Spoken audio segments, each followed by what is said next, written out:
Hello, good evening. आप देख रहे हैं देश का सबसे बड़ा cricket show cricket predictor, sponsored by one x bat. मैं हूं आपके साथ सुजाता। और प्ले ऑफ की जो रेस है वो बेहद दिलचस्प हो गई है और इस दिलचस्पी को और ज्यादा बढ़ा दिया है बीती रात को हुए मुकाबले में जो हुआ एमआई वर्सेस गुजरात टाइटंस। और इस दौरान बारिश और गुजरात टाइटंस दोनों ने ही लगातार 7वीं जीत का जो अरमान था मुंबई इंडियंस का, उस पर पानी फेर दिया और 3 विकेट से गुजरात टाइटंस ने मुंबई को हरा दिया। और इसी के साथ जो बेस्ट फोर्स है उसमें भी जबरदस्त बदलाव आ गया है। गुजरात टाइटंस नंबर 4 से जंप करके नंबर 1 पर पहुंच गई है और नंबर 4 पर आ गई है मुंबई इंडियंस। और इसीलिए हम कह रहे हैं कि प्लेऑफ की जो लड़ाई है वो बहुत ज्यादा दिलचस्प हो गई है, क्योंकि नेट रन रेट से ये जो है फिलहाल पोजीशन तय हो रही है और ये थोड़ा मुश्किल हो गया है। गुजरात जो है उसने जबरदस्त खेल दिखाया। पहले आपको बता दें कि बॉलिंग जबरदस्त तरीके से हुई और उसके बाद सिर्फ 155 रन ही बना पाई मुंबई इंडियंस और उसके बाद उसका जवाब दिया गया। लेकिन जवाब में बारिश ने भी थोड़ा सा खलल भी डाला और कह सकते हैं कि जीटी का साथ भी दिया। और फिर 19 ओवर में जो 147 रन बनाने थे वो पूरे कर लिए और 3 विकेट से मुंबई को गुजरात ने हरा दिया है। अगर हम इसमें जो कमजोर कड़ियों को देखें मुंबई की तरफ से, तो लगातार रोहित शर्मा अच्छे रन बना रहे थे और जब वो रन बना रहे थे तो टीम जीत भी रही थी, लेकिन कल ऐसा हुआ नहीं। सिर्फ 7 रन बना पाए। राज रिकल्टन 2 पर आउट हो गए। हार्दिक पांड्या एक कप्तान के तौर पर कई सारी गलतियां उन्होंने की। बॉलिंग को लेकर भी सवाल उठे। दीपक चहर को जिस मुकाम पर उन्होंने बॉलिंग कराई उसे लेकर हुआ और अंत के जो ओवर्स थे उसमें भी रन पर लगाम लगाने में नाकाम रहे और नतीजा ये रहा कि वो अब चौथे पायदान पर आ गए हैं और प्लेऑफ के लिए अब और ज्यादा सावधान रहने की जरूरत उसे होगी। ये रही कल के मुकाबले की बात। आज जो मुकाबला होने वाला है वो है केकेआर वर्सेस सीएसके। सीएसके पहले ही बाहर हो चुकी है, लेकिन आज एक और टफ फाइट देने की वो कोशिश करेंगी। पिछले मुकाबले में वो हारी जरूर थी, लेकिन जो फासला था वो बहुत कम था। और केकेआर के लिए मुश्किल ये है कि अब इसके पास कोई ऑप्शन नहीं है कोई भी मैच हारने का, वरना वो भी एग्जिट कर जाएगी। डिफेंडिंग चैंपियन वो है और इसीलिए उसे इस रेस में बने रहने के लिए आज का मैच जीतना बहुत ज्यादा जरूरी है। इस पर हम डिटेल में बात करेंगे, लेकिन उससे पहले आज पहले उस मुकाबले की बात करते हैं जिसकी वजह से प्लेऑफ की लड़ाई दिलचस्प हो गई है, जो मुंबई और जीटी के बीच हुआ। बात करते हैं, हमारे साथ 2 खास मेहमान जुड़ गए हैं। हमारे साथ है farmer cricketer and selector Sarandeep Singh और साथ ही पूर्व अंतर्राष्ट्रीय और आईपीएल अंपायर अनिल चौधरी जी। अनिल जी, मैं आपसे शुरुआत करूंगी क्योंकि कल हम बात करें तो आपने कहा था कि आपको इंट्यूशन है कि ये लगातार जीत का जो सिलसिला है वो टूट जाएगा मुंबई का, और वो टूट गया। क्रिकेट में लॉ ऑफ एवरेज बहुत मायने रखता है। और जीटी ने स्मार्ट क्रिकेट खेली और मैच 2 बार रुका। तो क्या होता है जब मैच रुकता है ना 2 बारी, तो वो सारी कैलकुलेशंस, वो जो आप बातें कर रहे हैं कि कैप्टन से ये हुआ, ये सब it is bound to happen. क्योंकि बहुत जल्दी जल्दी चीजें होती हैं और सडनली आपका कोई बॉलर कम या ज्यादा हो सकता है। थोड़ी मेरे को लग रहा है बाद में जो रनआउट भी हो सकता था, पता नहीं विकेट के पीछे आए क्यों नहीं वो। जो बेसिक्स में थोड़ी गड़बड़ रही। और बट व्हाट ए गेम, आप इसको हार जीत से हटा दीजिए और अच्छा कोर्स करेक्शन हो जाएगी बॉम्बे की, उसके लिए फायदा है प्लेऑफ के लिए। और वो होता है ना, बहुत सारे मैच के बाद आपने एक मैच हारना है, सही टाइम पे हार के बाद में हारते हो दिक्कत होती। But what a game and we enjoyed like anything. बाद में लगा सुपर ओवर ही हो जाएगा, पर बाय जी चांस नहीं हुआ। बिल्कुल। और आपने इस बात की को प्रेडिक्शन भी किया था कि बहुत जबरदस्त मैच होने वाला, और हमने देखा कि बहुत ज्यादा रन नहीं थे, बावजूद इसके बहुत क्लोज हो गया था। बाद में एक ओवर भी कम हो गया, रन भी कम हो गए और गुजरात को दिलचस्प मुकाबले में जीत मिली।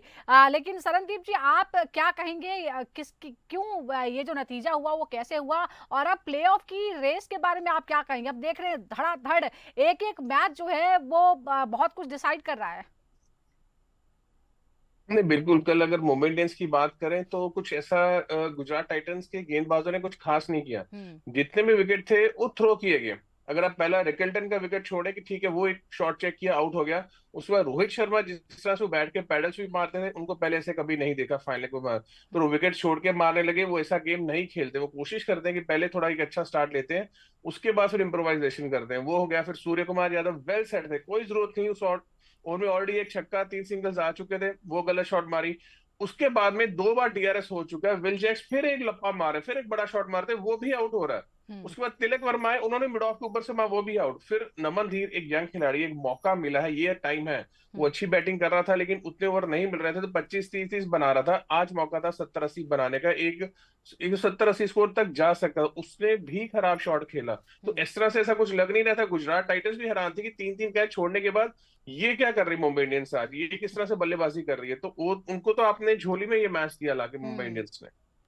बिल्कुल ऐसा लग रहा है कि गिफ्ट कर दिया मुंबई ने एक तरह से। जो मैच था वो गुजरात को, पर जो भी हो गुजरात अब पॉइंट्स टेबल में नंबर 1 पोजीशन पर है। और अब आज के मुकाबले की बात करते हैं जिसमें एक टीम ऐसी है जो एग्जिट कर चुकी है, कई बार की चैंपियन है लेकिन फिलहाल एग्जिट है। दूसरी है डिफेंडिंग चैंपियन, और वो भी बहुत ज्यादा लड़खड़ा हुआ जो प्रदर्शन है उसका है, और उसके लिए बने रहने की जो है वो लड़ाई है। ये बिल्कुल कॉन्ट्रास्ट है, क्योंकि यहाँ 2 मुकाबले जो हुए उसमें प्ले ऑफ में नंबर 1 पे कौन रहेगा उसकी लड़ाई थी। अब ये लड़ाई है कि एक जो है उसके पास बचाना है, एक के पास खोने के लिए कुछ है ही नहीं। CSK versus KKR versus CSK की हम बात कर रहे हैं। कुल 31 बार आमना सामना हुआ है, जिसमें 19 बार सीएसके को जीत मिली है, 21 बार केकेआर को जीत मिली है। यानी यहां पर बढ़त जो है वो सीएसके को हासिल है। लेकिन आज के मुकाबले में क्या होगा, और अगर हम पिछले मुकाबलों की बात करें 5 मुकाबलों की, तो 3 केकेआर ने जीते हैं, सीएसके ने 2 जीते हैं। यहां पर जो है पलड़ा थोड़ा सा केकेआर का भारी लगता है। अब अनिल जी, आज का जो ये मुकाबला होने वाला है, ओवरऑल रिकॉर्ड में जो है वो बढ़त है सीएसके को। सीएसके ऑलरेडी आउट हो चुकी है।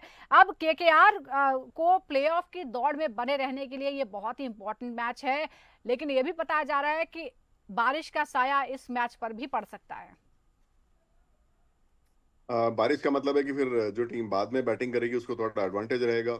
और एक और क्या हुआ है कि सीएसके ना बिल्कुल ब्रेक फ्री हो गई, वो प्रेशर तो हट गया। अब जैसे जडेजा ने पिछले मैच में बैटिंग करी, आयुष तो ऑलरेडी अच्छी कर ही रहा है कंसिस्टेंटली, बाकी प्लेयर भी। क्या होता है कि वो जो आपका प्रेशर हटता है ना कि आप तो अब है ही नहीं, तो वो डेंजरस है दूसरी टीमों के लिए, क्योंकि फिर वो बहुत प्रेशर जैसा कुछ आता ही नहीं है। और एक तो ऐसे प्लेयर भी ट्राई करते हैं जो पहले कभी खिलाए नहीं, और वो कई बार बहुत अच्छे प्लेयर होते हैं, क्योंकि उनका बाई चांस जो भी सेटअप है उसमें नहीं बैठ रहे होते हैं, या कोई उनके सामने जो खिलाड़ी है जिसको रिप्लेस करना है वो बहुत नाम वाला है। तो ये सारी चीजें हैं। लेकिन केकेआर के पास मैं हमेशा कहता हूँ कुछ ऐसे प्लेयर हैं, इंडिविजुअल प्लेयर हैं जो T20 को अपने दम पे ही घुमा सकते हैं। रसल हो गया, रिंकू हो गया, दोनों उनके बॉलर हो गए। वो एक बात है, मुझे थोड़ा केकेआर ही बेटर लग रही है अगर आप मैं एज ए टीम ओवरऑल दोनों का देखूं तो जी। सरनदीप, जो हमने पिछले मुकाबले में देखा बहुत ही क्लोज हो गया था, सिर्फ 2 रनों का ही फर्क था सीएसके जब हारी है। और जिस तरह से अनिल जी भी कह रहे हैं, क्योंकि सीएसके के पास अब खोने के लिए कुछ नहीं है और बिल्कुल कोई दबाव उस पर नहीं है, उसे बस खेलना है और अपना बेस्ट परफॉर्मेंस देना है। क्या आपको लगता है कि ये जो मेंटालिटी है इसकी वजह से थोड़ा सा मजबूत यहाँ नजर आ सकती है सीएसके? जो लास्ट 2 गेमों में देखे तो अच्छी बल्लेबाजी की है। जो प्रॉब्लम सीएसके के साथ शुरू से आ रही है उनके बैटिंग ऑर्डर को लेके। अब जब धोनी हर मैच में लास्ट में आ रहे थे, तो जो पिछला मैच है वो आराम से जीत सकती थी, तो फिर आपने शिवम दुबे को नीचे क्यों रखा? उसकी जगह आप खुद आए हिटिंग करने के लिए, आप उनको जाने देते हैं, वो हिट करते तो गेम आसानी से आप मैच जीत सकते थे, कोई ऐसी बड़ी मुश्किल नहीं आ रही थी। फिर उसमें आप ब्रूवेस देखे, उनका एलबीडब्ल्यू, वो टाइम निकल गया, जडेजा रन भागे जा रहा है, 22 सेकंड हो गए, अगर आउट दे दिया तो आप खड़े उसके बाद समय लेके देख के आप डीआरएस की मांग कर सकते थे ना। वो बल्ले जो मैच है वो समझ नहीं आया कि वो मैच जा कहाँ किस तरफ रहा था। तो वही कह रहा हूँ कि चेन्नई सुपर के शुरू से ही पहले ओपनर्स बदले गए, फिर मिडल ऑर्डर्स बदले गए, बहुत सारी चेंजेस होने लगी टीम के अंदर कि भी कौन प्लेयर कहाँ पे कैसे किस को खिलाए। तो वो जब अगर वो आप ऐसी चेंजेस करते रहते मुश्किलें आती हैं। लेकिन एक आयुष मात्र एक अच्छा खिलाड़ी मिला जिसके बारे में बार बार बात कर रहे थे कि पिछले शो में बोला था कि ये हीरो बनेगा, और वो हीरो बना भी पिछले मैच में। गलत शॉट मार के आउट होगा, बट यही एक जो ना मेच्योरिटी लेवल, यहाँ से वो सीखेंगे चीजें और जाके कि जब मैं लास्ट तक जा रहा हूँ तो और पूरा जा सकता हूँ, क्योंकि टीम अब उनके ऊपर डिपेंडेंट बहुत ज्यादा है कि वो ऊपर से ऐसे तेज रन बनाए। मिडल ऑर्डर थोड़ा सा उनको सपोर्ट जरूर कर सकता है, जडेजा ने अच्छे रन बनाए हैं, और उसके बाद शिवम दुबे को आप ऊपर बल्लेबाजी करने भेज सकते हैं, क्योंकि अगर आप खेल ही रहे पूरा सीजन और 2 मैच रह गए, तो एटलीस्ट उनका जितना आप यूटिलाइज कर सकते हैं उतना चेन्नई को करना चाहिए आज भी। बिल्कुल, शुरुआत में टूर्नामेंट की शुरुआत से भी अगर महात्रे को मौका दिया जाता तो शायद उनका खेल भी निखरता और उसका फायदा टीम को भी होता। अनिल जी, एक और बात है, हम देख रहे हैं कि सीएसके की बल्लेबाजी जो थी, सबसे बड़ी हार का कारण जो है वो पूरे टूर्नामेंट पे वही बना है। अगर हम टॉप स्कोरर की बात करें तो रविंद्र जडेजा ने 260 और शिवम दुबे ने 256 रन बनाए हैं। और आपको क्या लगता है कि आज अगर जीतना है तो कौन सी ऐसी चीजें जिसमें बदलाव करना हो सकता है? क्या और नए लोगों को मौका दिया जा सकता है, या बैटिंग ऑर्डर में बदलाव किया जा सकता है? धोनी किस जगह पर खेल रहे हैं उसे लेकर तो पहले मैच से ही सवाल उठ रहे हैं। नहीं वो जहाँ खेल रहे हैं वहीं खेलें, क्योंकि उनका वहीं खेलने का मन है। और वो बाद के 3 ओवर ठीक है, लेकिन मैं ये सचिन रविंद्र को वापस लेके आइए। आप ओवरसीज प्लेयर में जो भी एडजस्टमेंट करनी कीजिए, क्योंकि वो ठीक प्लेयर है। ठीक है, बीच में 1-2 बार नहीं बनाया तो आपने ड्रॉप ही कर दिया। कहाँ वो इतना अच्छा स्टार्ट किया था उसने। बाकी टीम्स भी अपने जो मेन प्लेयर हैं उनको ऐसे बाहर नहीं बिठा रही। सचिन रविंद्र को लेके आए, और वो जो 2 प्लेयर हैं इनके, उनसे तो कुछ हो नहीं रहा, त्रिपाठी और हुड्डा। तो आप कुछ और ट्राई कर लीजिए, और लंबा खेलने की कोशिश कीजिए। पता नहीं क्यों धोनी की तो पॉलिसी है कि गेम को लंबा लेके जाओ, तो ये लोग सुन नहीं रहे हैं या क्या हो रहा है, या बिल्कुल ही सारे आउट ऑफ फॉर्म है। अच्छी बात लगी कि जडेजा ने पिछली बार बैटिंग की, लग रहा है जैसे वो थे, क्योंकि वो बैटिंग में बहुत बड़ा एसेट है। Jadeja is like a batsman. पता नहीं पीछे मैचेस में क्यों रन नहीं हो रहे थे। और सरनदीप ने बिल्कुल ठीक बोला, लास्ट मैच तो मुझे समझ नहीं आया कि वो कर क्या रहे थे भाई। अरे डीआरएस पे आ जाता हूँ दोबारा। आपके तो बचा ही डीआरएस है, आप ये भी डिस्कस मत करो यार कि ले के ना ले लो भाई, उसे कहाँ घर ले जाओगे क्या। तो वो पता नहीं क्या किया उन्होंने, वो तो जीता हुआ मैच हार गए। लेकिन मैंने बोला कि अब वो रिस्क फ्री टीम है, वो परेशान कर सकती है किसी भी टीम को। और बस थोड़ा बैटिंग में ध्यान रखें, और आयुष अच्छा खेल रहा है, लंबा खेले। साथ में जो सीनियर प्लेयर हो उसको इतना प्रेशर ना आने दे कि वो शॉट भी मारने चले जाए ज्यादा। एंड बस बैटिंग का ही प्रॉब्लम है, बैटिंग ठीक करें। और धोनी से बात करेगी भाई, जिसका जो रोल है वो काम करे, पार्टनरशिप बनाए 1-2। और कोशिश करें कि जब वो 16 ओवर के आसपास होते हैं तो उनके 5 विकेट हों। और बिल्कुल आज शायद नतीजे से ज़्यादा अपने खेल को बेहतर करने और जो भी आपको एक्सपेरिमेंट करने हैं उस पर ज़्यादा जोर इस में रहना चाहिए। एक बार ज़रा इस टूर्नामेंट में क्या रहा है रिकॉर्ड इन दोनों का, ये भी बता देते हैं। सीएसके ने 11 मैच खेले हैं, सिर्फ 2 जीते हैं, 9 में हार उसे मिली है, और सिर्फ 4 अंक उससे मिले 2 मैचों के साथ। अगर केकेआर की बात करें तो 11 मैच खेले हैं, 5 जीते हैं, 5 हारे हैं, एक में कोई परिणाम नहीं निकला था, बारिश की वजह से वो मैच रद्द हो गया था। अंक उसके 11 हैं, इसीलिए उसको अभी फाइट बैक करना है ताकि वो आगे बढ़ने की कोशिश कर सके।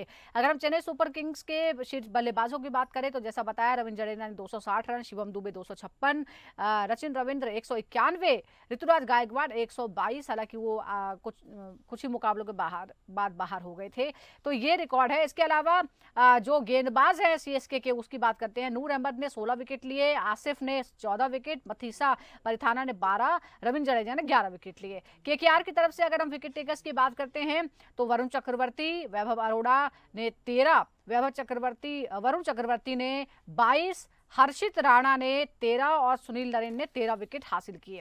अब केकेआर के लिए चक्रवर्ती इस सीजन में सबसे सफल गेंदबाज रहे हैं, 22 विकेट जो है उन्होंने लिए। टीम को कैसे उनकी गेंदबाजी का और बेहतर इस्तेमाल करना चाहिए ताकि आज का जो नतीजा है वो अपने हक में ला सके केकेआर, सरनदीप जी? देखिए, पिछले मैच में हमने देखा था कि केकेआर ने जो विकेट बनाया था वो काफी धीमी थी। उसमें बॉल को इतना अच्छा बल्ले पे नहीं आ रहा था कुछ, और फास्ट बॉलर्स को मदद नहीं मिल रही थी। स्पिनर्स को बहुत हेल्पफुल हुआ, मोइन अली खिलाए, उन्होंने आके विकेट लिए। हालांकि रयान पराग ने वो 5 छक्के लगा के थोड़ा सा गेम को बदला जरूर था, लास्ट तक मैच को जरूर ले गए थे।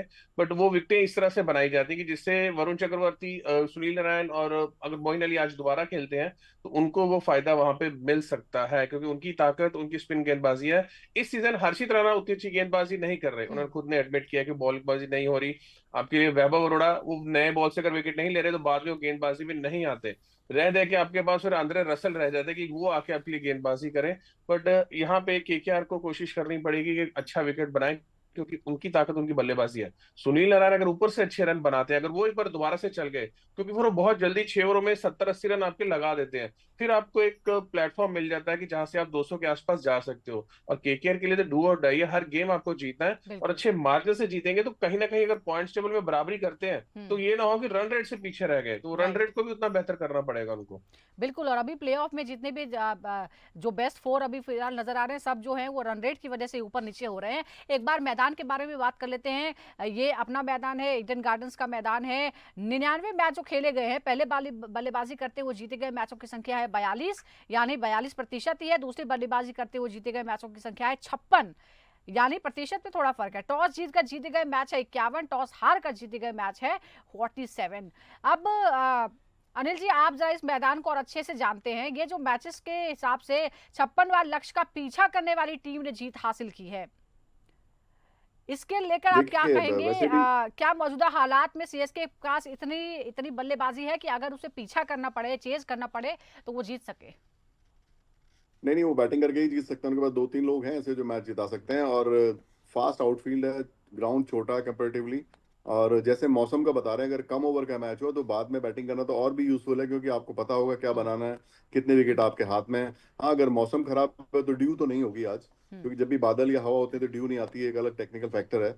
बाद में बैटिंग करें वो पहले करने की जरूरत नहीं है, आ गई तो आ गई, अलग बात है। देखिए, उनको एक सबसे बड़ा एडवांटेज क्या है, उनके पास 8 ओवर ऐसे हैं कि 8 ओवर में पूरी टीम दूसरी लेट जाती है। उनके जो 8 ओवर डालते हैं नारायण और चक्रवर्ती, जो इस हम्म, टूर्नामेंट का उनका अब तक कर रहा है, वो एडवांटेज उनका बैट्समैन उतने नहीं उठा पाए हैं। आप समझिए हर टीम से ऑलरेडी 2-3 ओवर प्लस है, बिकॉज इनके दोनों बॉलर्स की बॉलिंग किसी को समझ ही नहीं आ रही। बैटिंग ठीक कर सकते हैं, बाद में रिंकू है, रसेल है, और बीच में ऊपर भी इनके बैट्समैन ठीक फॉर्म में है। बस थोड़ा लंबा खेलें, और वेंकटेश को भी बहुत दिन हो गए इतने टैलेंटेड प्लेयर हैं, वो आते ही शॉट मारना शुरू कर देते हैं, पहली बॉल पे एक हाथ से शॉट घुमाते हैं। जी, अरे भाई रुक जा, इतने लोग बात कर रहे हैं, हार्दिक पांड्या भी कह रहा है क्रिकेट आराम से खेलो। क्रिकेट तो वही है, कोई एक हाथ से खेल रहा है, कोई उल्टे बल्ले से, थोड़ा रुक जाओ, 10-15 बना लो, फिर उल्टे हाथ से भी मार लेना। तो आई थिंक कोचेस को लाल वहां पे हैं चंद्रकांत पंडित, उनको बात करनी चाहिए। वो वैसे भी बड़े कन्वेंशनल कोच हैं, कि भाई पहले लंबा लेके जाओ मैच को। हम्म, और आई थिंक अगर बैटिंग करेंगे बाद में तो भी कोई प्रॉब्लम नहीं है इनको, केकेआर को। आई जी, थिंक थोड़ा ऊपर है ये सीएसके से, अगर मैं ओवरऑल टीम लगाऊं तो टीम के जाहिर हिसाब से तौर पर। लगाता हूँ तो। जी। अच्छा, एक और दिलचस्प बात यहाँ पर है कि केकेआर ने इस पूरे टूर्नामेंट में 143.06 के स्ट्राइक रेट से रन बनाए हैं, जबकि सीएसके का जो स्ट्राइक रेट है 133 है। ऐसे में बल्लेबाजी करते हुए बड़ा स्कोर बनाने की क्षमता सरनदीप जी आप किसमें ज्यादा देखते हैं? क्योंकि ऐसा नहीं है कि बहुत कम स्कोर पर ही आउट हुई है, 200 का आंकड़ा भी पार किया है सीएसके ने भी। नहीं, देखिए बिल्कुल पार किया है, लेकिन वो समय अलग है। लेकिन आज जो क्या है, अगर हम पहले केकेआर की बात करें, कि देखो चेन्नई तो बिल्कुल जैसे भैया ने बोला कि फ्री होके खेलेंगे, हम्म, उनके ऊपर कोई प्रेशर नहीं है। राइट।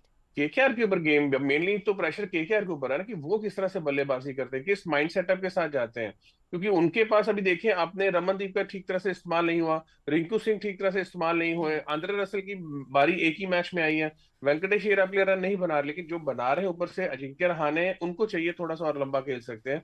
रघुवंशी थोड़ा सा और अटैकिंग करके खेल सकते हैं, क्योंकि वो बीच में बहुत ज्यादा वो स्लो कर देते गेम को। तो अगर ओपनर्स आउट हो गए आपके सुनील नारायण जल्दी, फिर कहीं ना कहीं वो टारगेट आप देखते हैं 170 के आसपास ही कहीं ये लोग फंस जाते हैं, क्योंकि मिडिल ऑर्डर बिल्कुल नहीं चल रहा। तो एक वो ध्यान रखना पड़ेगा कि सुनील नारायण को, कि भाई अगर वो आज एक बड़ी पारी खेलते हैं तो केकेआर कहीं ना कहीं, और जरूर पहले बल्लेबाजी करनी चाहिए, क्योंकि चेन्नई को आप प्रेशर में डालिए, क्योंकि वो बैटिंग उतनी नहीं चल रही है। हम्म, ऊपर से कहीं जल्दी से एक दो प्लेयर आपके आउट हुए, तो हम्म, फिर वो टीम बहुत जल्दी बिखरती दिखती है। जी, लेकिन आपने उनको पहले मौका दिया बल्लेबाजी करने का, वो तो वैसे फ्रीली खेल रहे हैं, वो तो फिर हम्म, पहली बॉल से मारना शुरू कर देंगे। उनके लिए हार जीत मायने नहीं रखती, हार हम्म। जीत आपके लिए मायने रखती, तो हालांकि उनको पिछले अंडर प्रेशर मुकाबले में खेलने 200 खिलाए। का स्कोर भी पार किया और चेज करते वो भी काफी करीब पहुंच गए थे। वो अलग बात है कि हार का सामना करना पड़ा, क्या पता उससे कुछ सबक लिया हो और आज और ज्यादा फ्री होकर खेलेंगे। एक और बात है, अगर हम बैटल्स की बात करते हैं तो जैसे हम रविंद्र जडेजा का हमने बहुत जिक्र किया है, वो एक महत्वपूर्ण कड़ी है सीएसके के लिए। बैटल जो है अजिंक्य रहाणे वर्सेस रविंद्र जडेजा की, 27 गेंदों का एनालिसिस है, रन बने हैं 26, एक बार आउट, 8 डॉट बॉल्स हैं। ये अगर हम देखें तो अजिंक्य रहाणे के आमने सामने की लड़ाई में रविंद्र जडेजा थोड़े से भारी यहां पर पड़ते हुए नजर आ रहे हैं, क्योंकि रन अगर देखिए 27 बॉलों पर 26 रन। क्या आप कहेंगे, क्या सीएसके के गेम में रहाणे को परेशान कर सकती है ये बात, अनिल जी? देखिए, अगर वो जडेजा की बॉलिंग तक बैटिंग करेंगे तो अपना काम कर चुके होंगे। हम्म, उनका रहाणे का जो कंट्रीब्यूशन है पावर प्ले तक ही है, बाद में आके वैसे भी स्लो हो जाते हैं। तो अगर वो 6 ओवर खेल जाएं तो जडेजा उनको हार्डली 1 ओवर के लिए मिलेंगे। तो जडेजा और रहाणे का मुझे लगता नहीं कि बहुत कोई प्रॉब्लम होने वाली है। हम्म, और जडेजा की बारी तक अगर रहाणे ने बैटिंग करी तो उनके तब तक 40-45 उनके हो चुके होंगे, और वही उनका रोल है। आई थिंक इसी तरह से उन्होंने प्लान किया है। बाकी बैट्समैनों को जडेजा से चिंता होनी चाहिए, क्योंकि जडेजा अच्छे अच्छे मूड में है। होता क्या ऑलराउंडर का, अगर वो बैटिंग में परफॉर्म करते हैं तो उसकी बॉलिंग में भी फर्क आना शुरू हो राइट, जाता है। कॉन्फिडेंस आ और जाता है। बहुत सीजन खिलाड़ी हैं वो, जो अगर फॉर्म में या थोड़े मन से खेलेंगे तो जडेजा और बल्लेबाजों को बहुत तंग करेंगे। रहाणे तक तो प्रॉब्लम नहीं आएगी, रहाणे तो हम्म, अपना काम कर चुके होंगे तब तक। चलिए, वो काम कर चुके होंगे, देखेंगे कि वो काम कर भी पाते हैं कि नहीं कर पाते हैं। अब हम देखते हैं डीकॉक और खलील अहमद के बीच का जो कंपटीशन है। 30 गेंदों का एनालिसिस है, 46 रन पड़े हैं, एक बार आउट, 13 डॉट बॉल्स हैं, 13 डॉट बॉल्स, 4 चौके 3 छक्के, 153 का स्ट्राइक रेट यहाँ पर नजर आ रहा है। आमने सामने की लड़ाई में खलील अहमद पर भारी पड़े हैं डीकॉक, लगता है क्या इस गेम में खलील अहमद के लिए ये चिंता की बात हो सकती है, खासतौर पर जब वो सीएसके की तरफ से ठीक ठाक परफॉर्मेंस दे रहे हैं? नहीं, सरनदीप जी। बिल्कुल नहीं होनी चाहिए, क्योंकि हम्म, खलील एक विकेट टेकर गेंदबाज है। हालांकि हाँ। पिछला मैच थोड़ा सा खराब गया, रन वहां पे ज्यादा लग चुके हैं उनको, और उससे पहले पूरे सीजन में एक अच्छी गेंदबाजी करते आ रहे हैं। हम्म, उनको जो है क्विंटन डिकॉक से ज्यादा मुझे लगता है सुनील नारायण से थोड़ा सा ध्यान रखना पड़ेगा, क्योंकि क्विंटन डिकॉक तो फिर सोच समझ के देख के आप हिटिंग करते हैं, पर यहाँ तो सुनील नारायण तो पहली बॉल से ही तैयार रहते हैं मारने के लिए, अगली टांग खोली और उसमें चौके छक्कों पे रहते हैं। हम्म, यहाँ पे अगर खलील अहमद ने ऊपर से 2 विकेट निकाली, हम्म, तो फिर केकेआर एक बड़ी मुश्किल में आ सकती है, क्योंकि खलील अहमद और वो करना भी जानते हैं और अग्रेसिव है। मार पड़ भी रही हो तो भी वो विकेट लेने के लिए, उनका जो इंटेंट रहता है वो आउट करने के लिए रहता है। राइट। और जो गेंदबाज इस इंटेंट से गेंदबाजी करता है, हम्म। बल्लेबाज कितना भी बड़ा सामने हो, उनको एक बॉल ही चाहिए आउट करने के लिए।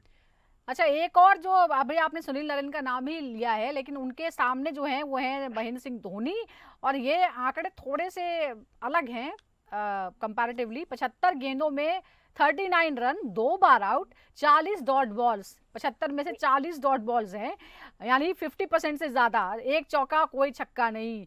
क्या कहेंगे अनिल जी, यहाँ तो पूरी तरह से डोमिनेट कर रहे हैं Sunil Narayan head to head मुकाबले में। क्या आपको लगता है कि ये जो एक तरफा दबदबा रहा है, आज महेंद्र सिंह धोनी पूरी तरह से खुल चुके हैं और अब ये बदल सकता है? धोनी उस रंग में आया ही नहीं इस टूर्नामेंट में जिसके लिए हम जानते हैं। ठीक है, एक दो शॉटें मारी, या तो हम्म, मैच ऐसे रहा है कि 19 की एवरेज है, या कुछ ऐसी रही कि वो हुआ नहीं काम। और स्पिनर्स इनिशियल 5-7 बॉलों में तो दिक्कत करते ही हैं धोनी को, जिस तरह से जबरदस्ती आगे आते हैं कई बार फ्रंट फुट पे निकल के। लेकिन अगर वो डिपेंड करता है मैच कैसी सिचुएशन में है, वो मारने पे आते हैं तो 5-5 शॉटें भी एक साथ मार सकते हैं, फिर नारायण का कोई भी हो। तो ये बड़ा इंटरेस्टिंग होगा इनका जो भी मुकाबला होगा। इस तरह से प्रेडिक्ट करना डिफिकल्ट है, बट यस नारायण खतरनाक बॉलर है। नारायण को बहुत जबरदस्त आइडिया वाइट बॉल का, आप सारे टूर्नामेंट में देख ही रहे हैं। Very interesting contest. But Dhoni तक अगर धोनी और नारायण का आमना सामना होने का मतलब है जी। नारायण का तब एक ओवर बचा होगा मुश्किल से। तो वो बस मैच की सिचुएशन के ऊपर है कि धोनी उसको उस ओवर को निकालना चाहेंगे खेलना, क्योंकि बहुत मैच की प्लानिंग में बहुत ध्यान रहता है उनको। हम्म। उनको अगर लगेगा कि नारायण का ओवर निकाल ले, अगले को पेल लें, तो वो भी देख लेंगे वो। जी। मुझे लगता है एक ओवर का ही मामला आने वाला है धोनी के सामने, नारायण का मैक्सिमम। चलिए देखते हैं, वैसे भी मैक्सिमम 2 से 4 ओवर ही खेल रहे हैं महेंद्र सिंह धोनी, लेकिन आज के मुकाबले में क्या होगा? क्या आपको लगता है कौन बढ़त के साथ खेलेगा? सरनदीप जी, किसको बढ़त है आज? तो मुझे केकेआर थोड़ा सा स्ट्रांग लगती है। हाँ। बस सीएसके का ये है कि उनको कोई प्रेशर नहीं है, but still I will find KKR slightly better than CSK, जी लुकिंग सरनदीप एट जी, द आप करंट फॉर्म। आपकी भी आप अग्री करते हैं? जी बिल्कुल अग्री करता हूँ, लेकिन मैं यहाँ सपोर्ट जो है वो चेन्नई को कर रहा हूँ, क्योंकि मैं देखना चाहता हूँ कि एक बड़ी फ्रेंचाइजी है और इतने साल से वो टूर्नामेंट जीतती आ रही है। इस सीजन हम्म, उतना अच्छा नहीं खेल रही है, हम्म। पर लास्ट के 2 मैच खेल के एक विनिंग नोट पे अपना ये सीजन खत्म करे चेन्नई। जी बिल्कुल, तो ये विश है आपकी। तो 50-50 हमारे पैनलिस्ट हैं, एक केकेआर के साथ है, एक सीएसके के साथ है। सीएसके के साथ क्या आज होता है, क्या जीत उसका साथ आज देगी? क्योंकि एग्जिट तो पहले ही हो चुका है, लेकिन कुछ अच्छे परफॉर्मेंस जो है वो लास्ट मैच में देखने को मिले थे, इसलिए उम्मीद जो है सीएसके फैंस को थोड़ी सी जगी है। लेकिन केकेआर को अभी लंबा टिका रहना है, उसके लिए उसका जीतना बहुत जरूरी है, और सीएसके के पास खोने के लिए कुछ नहीं है। बहुत बहुत शुक्रिया आपका हमारे साथ जुड़ने के लिए सरनदीप जी, अनिल जी, बहुत बहुत शुक्रिया। दर्शकों का भी बहुत बहुत शुक्रिया। इसी की तरह आप रोज जुड़िए हमारे साथ, देखते रहिए क्रिकेट प्रेडिक्टर।